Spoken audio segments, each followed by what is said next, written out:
Headlios, good afternoons to everybody. This afternoon I'm going to read a story about the fairies.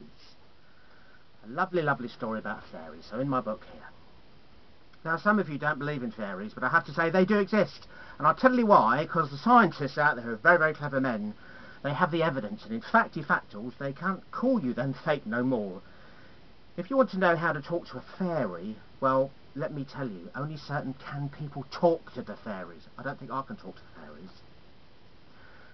It's a special gift, and only people like children, that sort of size, the little people like that, the magicians go, boom, now, fairy, hello, how are you? And they're masters. Anyways, the fairy has to pick you as well.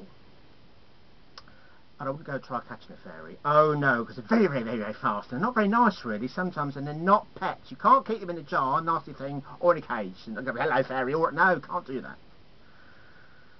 They're very, very smart, the fairies. The bigger they are, the bigger ones. And they have fairies just like you.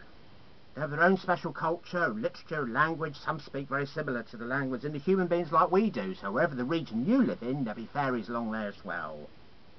Some go on holidays, some don't go on holidays, and some fairies even get married. However, if a fairy does decide to reveal to you, be very, very careful, because they're quite nasty sometimes. They don't like it. Time is different in fairy realm as well. You've got to remember that.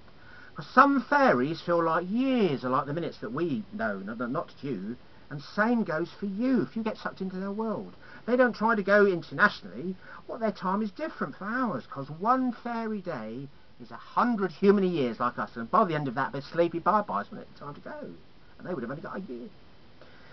In many, many stories, humans and fairies, they intermarry. And the man may go to fairyland with his fairy bride. Hold your hands like that. If they're really small, he's quite big, isn't he? But he may be fairy bred to live with the humans, because she could come and live with the big humans like me and you.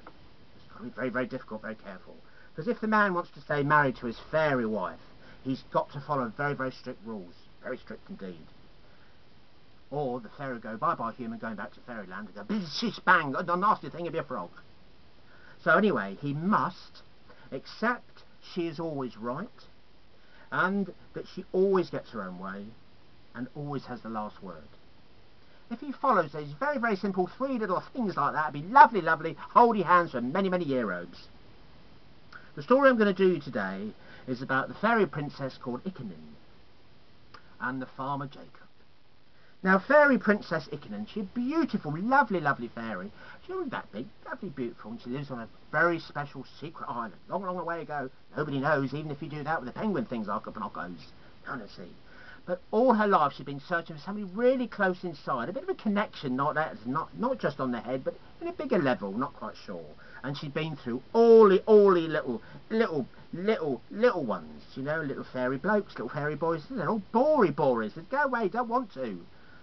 And she's very, very sad.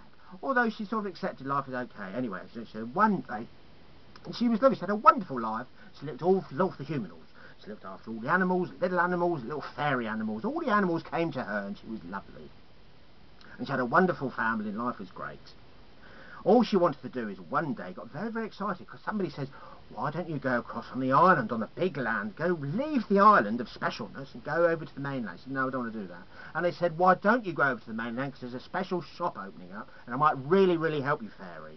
So anyway, Princess Ichabod, she goes over to the mainland, because she goes very, very quickly. You and I, as humanoid beings, we take many, many hours, many, many days. And she goes, she's gone, and she's over there. Anyway, over there's a lovely shop, and she goes shopping through it. Of course, nobody can see her buzzing about, you know. And anyway, what she gets to do is there's another man over there. He's very, very lonely, and his name's Father Jacob, or Farmer Jacob, as he likes to be known. Again, Farmer Jacob is a very, very nice man, very kind to lots of people. Lovely, lovely bloke. Everybody really likes to know him. But he's a bit of a simpleton, a bit thick. Anyway, he goes off, lovely, lovely, and they meet up together, and all he does looks after the animals, and he cooks and makes things for himself. He's never had it, doesn't like the humanoids, they don't get on with him, and he feels like he's a completely different animal to all the other humanoids. Now, of course, in the story, she's only tiny. He's a great big elephant man, human being. They can't get together many, many times, can they really? But they do get together, and he sits down and they go, oh, hello, and one, nice, and they start talking. Because remember, we can talk in humanoid language. Things are very, very nice. I could go on and on. This story could go on for many, many hour bones, but it's really, really boring me, isn't it? So here we've got to... Anyway, can the fairy lovely lady get to with the man, the humanoid? Can they get... Because she's only this size, he's a great big man. Well, of course, this is a fairy tale, isn't it? So, of course, in fairy culture, she says, I really, really like you. And he says, yeah, I like you very, very much, but be careful where you are, because I will step on you. So anyway, she goes, mixie dust, pixie dust, boxy dust, and they go, poof. And they both face to face. Oh, lovely size together. She goes, hello, hello, lovely. And he goes, oh, lovely, lovely, lovely, like your hair, scratch, scratch, scratch, and all it's nicely, nicely. And they handy holdles, and they're very, very happy. And he goes back over to the secret island, but he has to cover his eyes, so he doesn't know where he's going. So she has to say, whoosh, whoosh, and they both go over to the island, and there they are on the island, the king and the queen. Oh, it's Oberon and Titania. Oh, the wonderful queen. Hello, hello, Farmer Jacob. Are you nice? Is he? Yeah, I'm a nice man. Lovely. And they get lovely, and they get married, and they're allowed to get married, and oh, what a lovely, lovely story. And does it end up happily? Happily ever after? Bollocky, no, does it end up happily? No, no, no.